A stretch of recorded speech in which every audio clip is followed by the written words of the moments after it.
रामायण की 10 अनजानी बातें जो आपको जानना चाहिए। मर्यादा पुरुषोत्तम प्रभु श्री राम के प्रभावशाली चरित्र पर कई भाषाओं में ग्रंथ लिखे गए हैं, लेकिन मुख्यतः 2 ग्रंथ प्रमुख हैं, जिनमें पहला ग्रंथ महर्षि वाल्मीकि द्वारा रामायण। इस पवित्र ग्रंथ में 24,000 श्लोक, 500 उपखंड तथा 7 कांड हैं। दूसरा ग्रंथ गोस्वामी तुलसीदास द्वारा रचित है, जिसका नाम श्री रामचरितमानस है। इनमें महर्षि वाल्मीकि की रामायण को सबसे सटीक और प्रामाणिक माना जाता है, लेकिन श्री राम के बारे में कुछ ऐसी बातें हैं जिनका विवरण ना श्री रामचरितमानस या रामायण में नहीं है। इनका विस्तृत केवल वाल्मीकि कृत रामायण में है। तो आइए उन्हीं सबको हम जानते हैं। पहली बात, रामायण के अनुसार राजा दशरथ ने पुत्र प्राप्ति के लिए पुत्रेष्ठी यज्ञ करवाया था। इस यज्ञ को मुख्य रूप से ऋषि श्रृंग ने संपन्न किया था। ऋषि श्रृंग के पिता का नाम महर्षि विभांडक था। एक दिन जब वे नदी में स्नान कर रहे थे, तब नदी में उनका वीर्यपात हो गया। उस जल को एक हिरणी ने पी लिया था, जिसके फलस्वरूप ऋषि श्रृंग का जन्म हुआ था।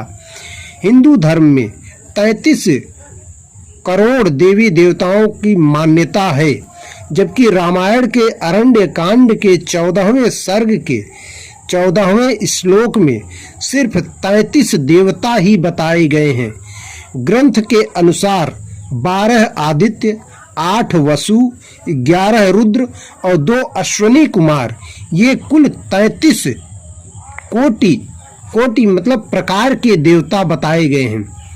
फैक्ट नंबर 3, महर्षि वाल्मीकि द्वारा रचित रामायण में सीता स्वयंवर का वर्णन नहीं है। रामायण के अनुसार भगवान राम व लक्ष्मण ऋषि विश्वामित्र के साथ मिथिला पहुँचे।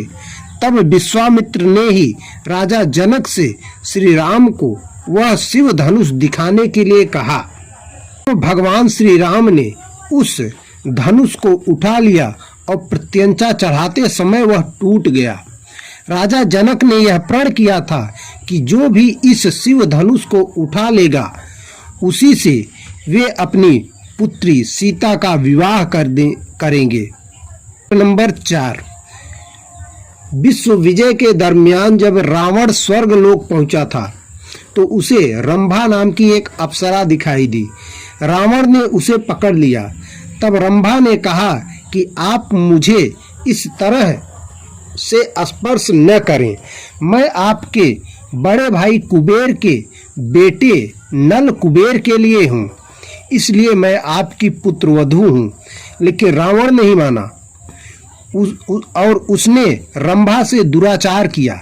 यह बात जब नल कुबेर को पता चली, तो उसने रावण को श्राप दिया कि आज के बाद रावण बिना किसी स्त्री की इच्छा के उसे स्पर्श करेगा तो उसके सिर के 100 टुकड़े हो जाएंगे। फैक्ट नंबर 5, जिस समय भगवान श्री राम वनवास गए, उस समय उनकी आयु लगभग 27 वर्ष थी। राजा दशरथ श्री राम को वनवास नहीं भेजना चाहते थे, लेकिन वे वचनबद्ध थे। जब श्री राम को रोकने का कोई उपाय नहीं सूझा, तो उन्होंने श्री राम से यह तक कह दिया था कि हे राम, तुम मुझे बंदी बनाकर स्वयं राजा बन जाओ। फैक्ट नंबर 6, प्रभु राम के भाई लक्ष्मण ने रावण की बहन शूर्पणखा के नाक कान काटे जाने से क्रोधित होकर ही रावण ने सीता का हरण किया था। लेकिन स्वयं शूर्पणखा ने भी रावण का सर्वनाश होने का श्राप दिया था।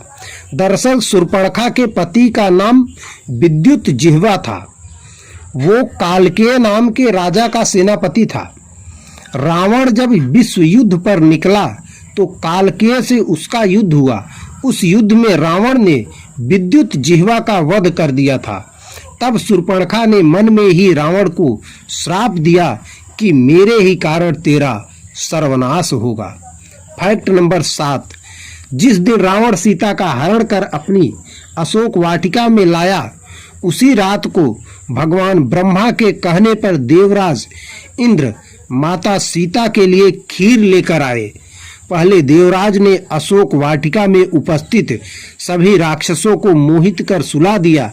उसके बाद माता सीता को खीर अर्पित की, जिसके खाने से सीता की भूख प्यास शांत हो गई। फैक्ट नंबर 8, सीता हरण करते समय जटायु नामक गिद्ध ने रावण को रोकने का प्रयास किया था। रामायण के अनुसार जटायु के पिता अरुण है। ये अरुण ही भगवान सूर्य देव के रथ के सारथी हैं। फैक्ट नंबर 9, सीता रामायण में सीता की खोज कर रहे थे। उस समय कबंध नामक राक्षस का प्रभु राम लक्ष्मण ने वध कर दिया। वास्तव में कबंध एक सांप के कारण राक्षस बन गया था।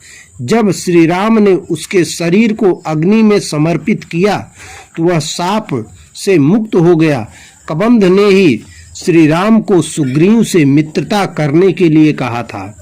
फैक्ट नंबर 10, जब काफी समय तक राम रावण का युद्ध चलता रहा, तब अगस्त मुनि ने श्री राम से आदित्य हृदय स्तोत्र का पाठ करने को कहा, जिसके प्रभाव से भगवान श्री राम ने रावण का वध किया।